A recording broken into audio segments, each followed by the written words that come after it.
G'day guys, today we're going to be setting up local game streaming from a low-end PC to a budget Android phone. The host PC we will be using, which will be in charge of actually running the games, is the Lenovo 11E Chromebook Gen 3 running Windows Tiny 10, which sports a low-power Celeron N3150 CPU and only 4GB of DDR3 RAM. This is quite a bit below the minimum requirements listed on the Sunshine GitHub, so it will be interesting to see how well everything actually performs. The first thing we need to do is download a program called Sunshine on our host PC. So let's go to Google, we'll type in Sunshine Game Streaming, go to the top link, which is Lizard Byte. We want to scroll down on the right hand side, click on Releases. Scroll down again. And we want the Windows installer. Once it's finished downloading, we'll just run the installer.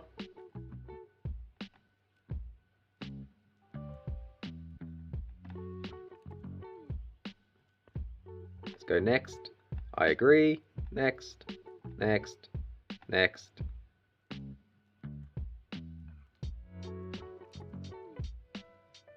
It'll open up the web docs. We can just ignore that. Go back to the setup.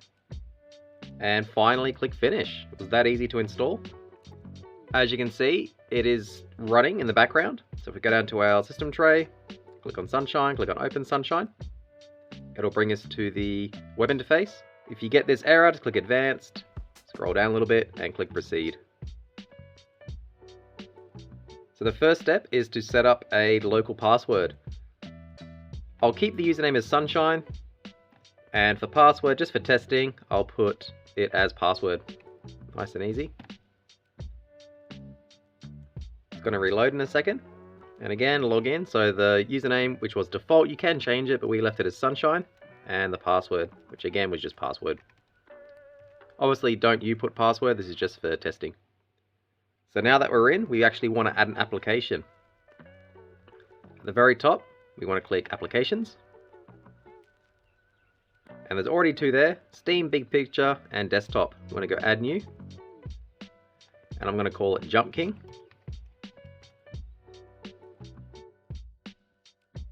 I'm going to go down.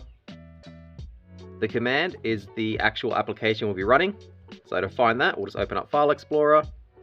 I'll be running it from a flash drive just because I have no space. Go to Games.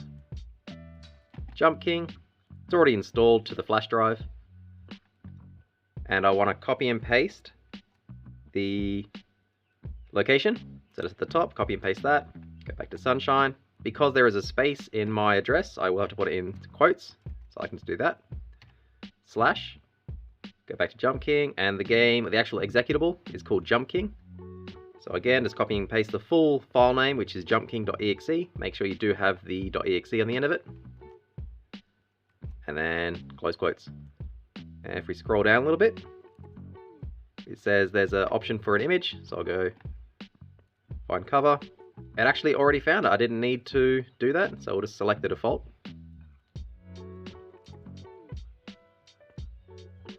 And click Save.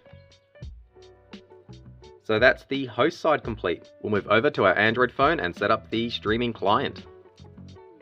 Over on our Android device now, you have two options to install the Moonlight app. You can either go through the Play Store or you can sideload it. I'm going to choose sideloading just for the people that don't like using the Play Store. So on Google, just typing in Moonlight, game, streaming, and the top link. So once you're on the Moonlight page, we will scroll all the way down to clients. And under Android, we want to get it on F-Droid. Again, you can get it on the Play Store or the Amazon App Store, but I prefer F-Droid. And I don't actually use F-Droid, I'll just be downloading the APK. So scroll all the way down. We don't want to download F-Droid. I'll download APK. Once it's downloaded, click Open. Make sure you allow unknown apps. Click Install. And click Open.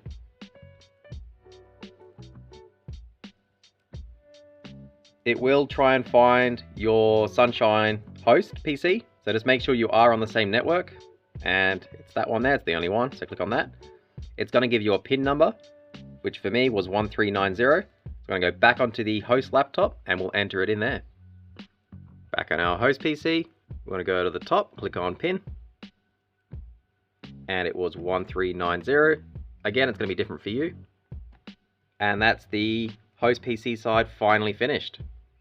So back on the phone now, you can see it did auto refresh after entering the PIN on the host PC, and it has found the Jump King game. Before we actually play it, we do want to set up a virtual gamepad, just because we're not using a Bluetooth or USB one. Just pressing back, going to settings, we're going to scroll all the way down.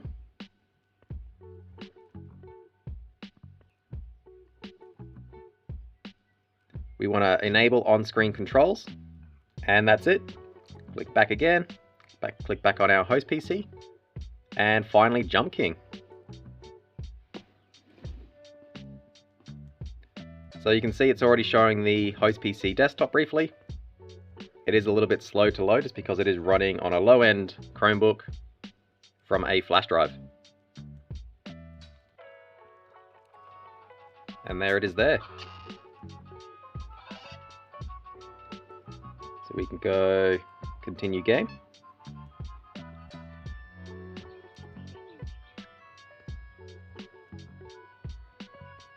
Something worth noting is it is playing the audio from both the host PC and also through the phone.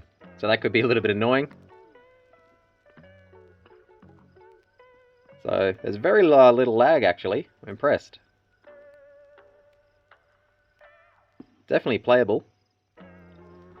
If you press the settings icon on the top left, it'll let you change the on-screen keyboard. So this will let us drag the buttons around. So I don't want that one. Instead I want A down there. Press it again, you can resize.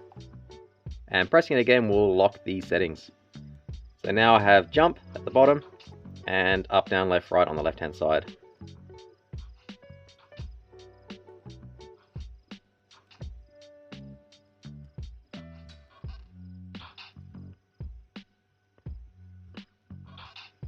Oops.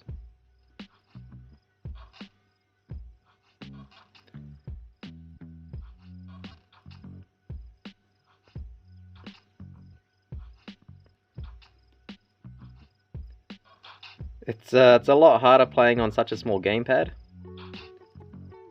but it is working. And then to quit, we can just swipe in to bring up the on-screen buttons. Oops, press back, and that quits out of it. That's all there is to it. You're not just limited to games, you can also install or stream apps. So something as simple as Calculator or Notepad++ if that's what you're into, or even full IDEs like Visual Studio.